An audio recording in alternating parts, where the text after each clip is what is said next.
Nagpupuri kami sa'yo, Panginoong Jesucristo. Nagpupuri kami sa'yo, Panginoong Jesucristo.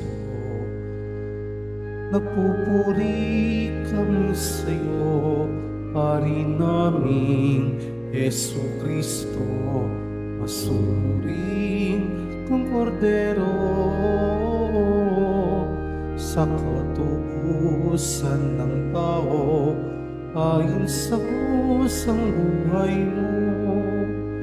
Nagpupuri kami sa'yo, Panginoong Jesucristo. Sumainyo ang Panginoon. At sumaiyo rin. Ang mabuting balita ng Panginoon ayon kay San Juan. Papuri sa iyo, Panginoon. Noong panahong iyon, habang nakahilig kasama ng kaniyang mga alagad, naggugumilhan ng sinabi ni Jesus, "Tandaan ninyo, ako'y ipagkakanulo ng isa sa inyo." Nagkatinginan ang mga alagad, hindi nila alam kung sino ang kaniyang tinutukoy. Ang alagad na minamahal ni Jesus ay nakahilig na kalapit niya. Kinalapit siya ni Simon Pedro at sinabi, "Itanong mo kung sino ang tinutukoy niya."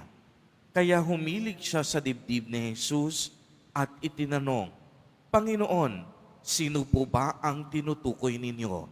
Sumagot si Jesus, "Ang ipagsawsaw ko ng tinapay, siya na nga."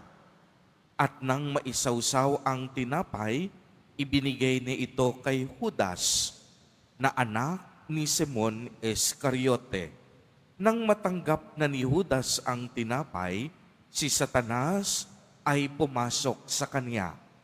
Sinabi ni Jesus, "Gawin mo na ang gagawin mo." Ngunit isa man sa mga kasalo niya ay walang nakakaalam kung bakit niya sinabi ito, sapagkat si Judas ang nag-iingat ng kanilang salapi.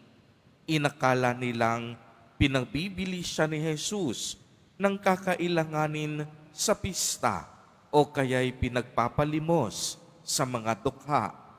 Nang makain na ni Judas ang tinapay, siya ay umalis. Gabi na noon, pagkaalis ni Judas ay sinabi ni Jesus, "Ngayoy mahahayag na ang karangalan ng anak ng tao at mahahayag din ang karangalan ng Diyos sa pamamagitan niya. At kung mahayag na ang karangalan ng Diyos, ang Diyos naman ang maghahayag ng karangalan ng anak at gagawin niya ito agad. Mga anak, kaunting panahon na lamang ninyo akong makakasama. Hahanapin ninyo ako. Ngunit sinasabi ko sa inyo, ngayon ang sinabi ko sa mga Hudyo, hindi kayo makapupunta sa paroroonan ko." "Saan po kayo pupunta, Panginoon?" tanong ni Simon Pedro. Sumagot si Jesus, "Sa paroroonan ko'y hindi ka makakasunod ngayon, ngunit susunod ka pagkatapos." "Bakit po hindi ako makakasunod sa inyo, Panginoon?" tanong ni Pedro. "Buhay kamay iaalay ko dahil sa inyo." Sumagot si Jesus, "Iaalay mo ang iyong buhay dahil sa akin? Tandaan mo, bago tumilaok ang manok, maikatlo mo akong itatatwa." Ang mabuting balita ng Panginoon. Pinupuri ka namin, Panginoong Hesukristo. Magsiupo muna ang lahat. Ngayon po ay Martes Santo at habang tayo ay papalapit sa Biyernes Santo, ay atin pong maririnig sa ating ebanghelyo ang mga huling sandali sa buhay ng ating Panginoong Hesukristo. Ito nga ay dapat matupad alinsunod sa mabathalang kalooban ng Ama. Sa araw pong ito ay narinig natin kung paanong isinilaysay ni Jesus Nazareno na isa sa kaniyang mga alagad ang magkakanulo sa kaniya. Nagulat ang mga apostol noong marinig ito at sila mismo nagtanungan sa kanilang sarili kung magagawa ba nila ito sa kanilang guro. Sa tagpong ito, isinawsaw ni Jesus Nazareno ang tinapay sa alak at ibinigay kay Judas Iscariote. Iniutos niya na bilisan nito ang gawain iyon. Kaya alam po ninyo, kung susundan natin ang Ebanghelyo, agad ding umalis si Judas at pumunta kay Caiaphas upang humingi ng mga gwardyang mag-aaresto sa kaniyang Panginoon. At alam nating ipinagkanulo ni Judas si Kristo sa halagang 30 pirasong pilak. Subalit noong malaman niya na si Jesus ay hinatulan ng Sanhedrin ng kamatayan, siya'y bumalik at itinapon niya ang mga salapi bilang pagsisisi sa kaniyang mga kasalanang ginawa. Mga kapatid kay Kristo, sa araw-araw po ng ating buhay ay humaharap tayo sa maraming desisyon. Sa lahat ng nilikha ng Diyos, tanging tao lamang ang binigyan niya ng lubos na kalayaan. Paano po ba natin ginagamit ang kalayaan na kaloob sa atin ng Panginoon? Ano ang mga basihan o pamantayan natin sa ating pagdidesisyon sa buhay? Ang atin bang mga sarili o isinaalang-alang natin ang kalooban at pamantayan ng Diyos?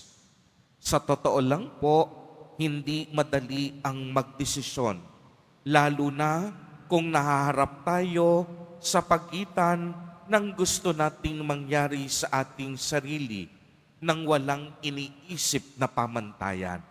Alam naman natin na kung pipili tayo ng masama o maling desisyon, ito ay laging mauuwi sa kapahamakan.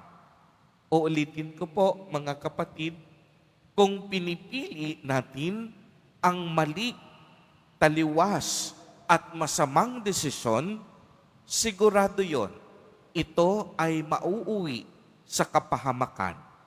Pero kung pipiliin naman natin ang tama at mabuting desisyon, alam nating pinipili natin ang Diyos. At sa tuwing pinipili natin ang Diyos, ito ang magdadala sa atin tungo sa kaligtasan at sa buhay na walang hanggan. Kadalasan, ang madaling desisyon natin ay nagbibigay sa atin ng panandaliang ginhawa at kaaya-ayang pakiramdam. Kaya nga, madali tayong mabitag sa kasalanan. Subalit, ang mga tama at mabubuting desisyon kadalasan nangangailangan ng pagsasakripisyo, pagtitiis, at pag-aalay ng buhay. Kagaya na lamang ni Jesus Nazareno, pinili niya ang desisyong mabuti at tama.